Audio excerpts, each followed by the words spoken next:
형편 따라 정진하라. 일타스님. 실로 우리의 일상생활은 혼침과 산란함의 연속이다. 우리가 생활의 안정을 이루지 못하는 것도 따지고 보면 마음이 산란하기 때문이다. 마음이 산란하기 때문에 목표를 향해 매진하지 못하고 갈팡질팡하게 된다. 그리고 스스로를 뒤흔들어 버리는 갈팡질팡한 삶이 오래 계속되면 자기도 자기를 어떻게 할 수 없는 흐리멍텅한 상태에 빠져버리고 만다. 이것이 혼침이다. 그런데 화두를 들고 참선을 하게 되면 산란한 마음이 차츰 안정이 되고 마음이 안정되면 밝음이 샘솟아 혼침이 저절로 사라지게 된다. 우리들 자신을 물이 든 항아리에 비유해보자. 이 육신이라는 항아리에 든 현재의 물은 탁하기 그지없을 뿐 아니라 끊임없이 출렁이고 있다. 순간순간 오만 가지 번뇌망상에 스스로를 맡겨 놓았으니 혼탁은 물론이요 출렁임이 거세지 않을 수 없는 것이다. 그렇지만 참선을 시작하여 보라. 우선은 끊임없이 일어나는 번뇌망상과의 싸움에 시달리게 될 것이다. 하지만 화두라는 좋은 갑옷을 입고 끊임없이 를 챙겨나가면 일어났던 번뇌망상의 출렁임은 차츰 사라지게 된다.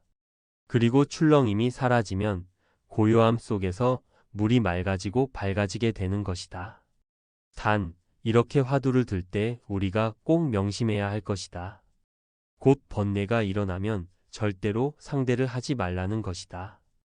예를 들어 내가 무자화두를 들고 참선을 하고 있는데 어제 저녁에 만났던 사람에 대한 생각이 일어났다고 하자. 아, 그 사람에게 내가 실수를 했어. 그렇게 말하지 말고 이렇게 말할 걸. 그래, 다음에 만날 때는 아주 부드러운 말로 다시 이야기해야지. 이렇게 어제 저녁 일을 생각하다 보면 화두는 완전히 달아나 버린다. 화두선이 아니라 망선이 되어버리는 것이다. 바로 이러한 때의 화두로서 내 마음을 거두어 잡아야 한다. 일어나는 생각들을 애써 없애려 하지 말고 오로지 어째서 조주선사는 무라고 하셨는가 하는 의문 속으로 되돌아가야 한다. 오직 화두에만 마음을 두면 호련히 일어났던 생각들이 저절로 사라져서 문제를 일으키지 않게 되는 것이다. 하지만 일어나는 생각들을 애써 없애려 하면 오히려 그 생각들에 사로잡혀 버리고 만다. 거듭 강조하지만 잡생각이 일어나려거든 모름지기 화두로만 돌아가라. 왜? 어째서? 라는 이 의문부호 이상 가는 훌륭한 무기는 없다. 옛날 중국의 농촌 마을에 금실 좋은 부부가 살고 있었다. 하지만 그들 부부에게는 애석하게도 자식이 없었다. 아들 하나 얻었으면 소원이 없으련만. 간절한 소망 덕분인지 그들 부부는 나이 40이 넘어 아들을 얻게 되었다. 그 아들은 그렇게 귀하고 사랑스러울 수가 없었다. 금덩어리보다 더 귀한 내 아들. 금덩어리라니요? 옥보다도 더 귀하지요. 이러한 대화를 나누던 부부는 아이의 이름을 금옥이라 짓고 금이야 옥이야 하며 키웠다. 잠잘 때를 제외하고는 항상 안거나 업고 키웠으며 심지어는 화장실을 갈 때에도 서로에게 엎혀준 다음 볼 일을 보았다. 이렇게 애지중지 업고만 키운 아이의 다리는 완전히 영자가 되어 혼자 걸을 수조차 없게 되었다. 그리고 무엇이든지 해달라는 대로 금방 해주고 오냐 오냐 하고 키웠기 때문에 성질이 아주 이상해졌다. 조금만 마음에 들지 않으면 소리를 지르고 발버둥을 치는 것이었다. 그렇지만 그들 부부에게는 아들이 그렇게 귀여울 수가 없었다. 아들의 나이 7살이 되었을 때 아버지는 바람도 쐴 겸 아들을 등에 업고 집에서 10리가량 떨어진 동산으로 갔다. 그런데 등에 엎혀있던 아들이 아버지의 머리를 쿡 쥐어박으며 부르는 것이었다. 아버지. 왜? 저것. 저것?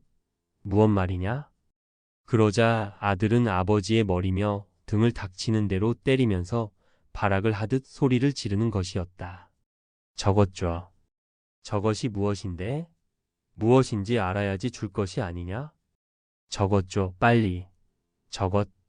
제 성질을 못 이겨 발악을 하던 아들은 거품을 뿜으며 숨이 넘어가 버렸다. 다급해진 아버지는 아들을 들쳐업고 심리기를 단숨에 달려 집으로 돌아왔다. 그러나 그토록 애지중지 키웠던 아들은 이미 죽어 있었다. 아버지는 기가 막혀 죽은 아들 옆에 멍하니 앉아 있었고 어머니는 죽은 아들을 안고 통곡을 하다가 화살을 남편에게 돌렸다. 이놈의 영감, 내 자식 살려내라. 우리 금옥이 살려내. 고함을 지르고 남편을 때리며 울다가 지치면 잠이 들고 깨어나면 또다시 남편에게 퍼붓고 그러다가 아내가 문득 이렇게 말을 퍼붓는 것이었다. 이놈의 영감아. 저것 좋아하거든 아무 것이나 집어주었으면 될 텐데 묻기는 왜 자꾸 물었어? 돌멩이든 들꽃이든 덜렁 집어주었으면 금오기가 넘어가지는 않았을 것 아니야. 순간 정신이 빠진 듯 앉아있던 아버지의 머리에 한 생각이 강하게 스치고 지나갔다. 그래 맞아. 금오기가 도대체 무엇을 달라고 했지? 금오기가 원했던 것이 도대체 무엇이지? 참으로 그들 부부와 금오기의 인연은 특별한 것이었다.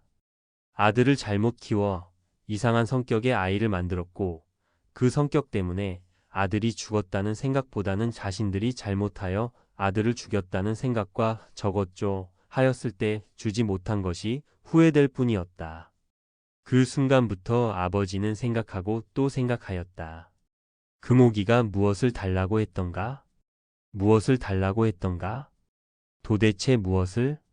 무엇을? 아버지는 이 의문에 깊이 빠져들었다.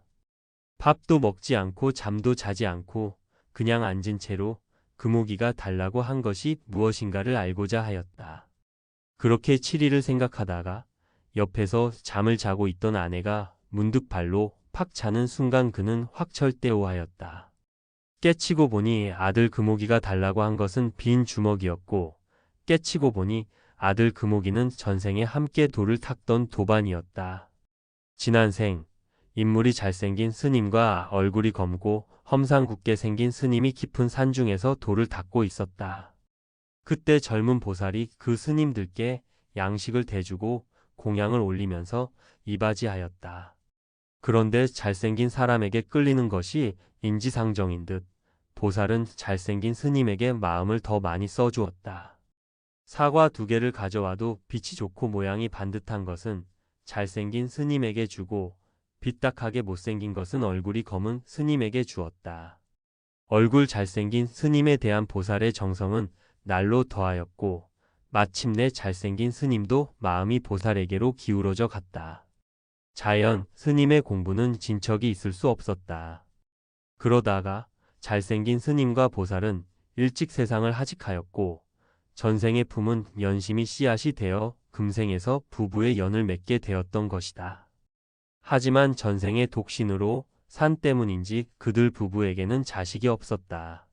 한편 얼굴이 검은 스님은 잘생긴 스님과 보살이 죽은 후에도 꾸준히 닦아 마침내 대오하였다. 그리고 깨달은 다음 제도할 중생을 관찰해보니 그들 부부와 가장 인연이 깊었다. 하지만 그냥 찾아가 돌을 깨우치기에는 그들의 습속이 너무 깊어 있었다. 그들 부부가 아들에게 더할 나위 없는 애착을 가지도록 한 다음 저것죠. 하면서 죽어버린 것이다. 지극한 의심. 무엇을 달라고 했던가? 하는 간절한 의심을 일으키게 하기 위해 전생의 도반 금오기는 죽어버렸고 아버지는 금오기에 대한 애착만큼이나 간절한 의심을 일으켜 마침내 도를 이루었던 것이다. 이 이야기에서처럼 도를 깨닫는 데 있어 가장 중요한 것은 간절한 의심이다. 화두에는 좋은 화두, 나쁜 화두가 따로 없다. 초점은 의심이다. 간절히 의심을 일으켜 화두를 잡는 것이 최상이다. 의심하고 또 의심할 때 모든 문제는 저절로 사라진다. 의심하고 또 의심하여 삼매에 이르면 저절로 깨달음의 문이 열리게 된다.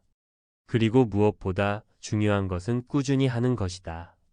하루에 30분씩이라도 꾸준히 참선을 하게 되면 마음이 고요해지고 밝아지게 되어 집중력이 높아지고 판단력이 빨라져서 생활 또한 보다 윤택하게 꾸려갈 수 있게 된다.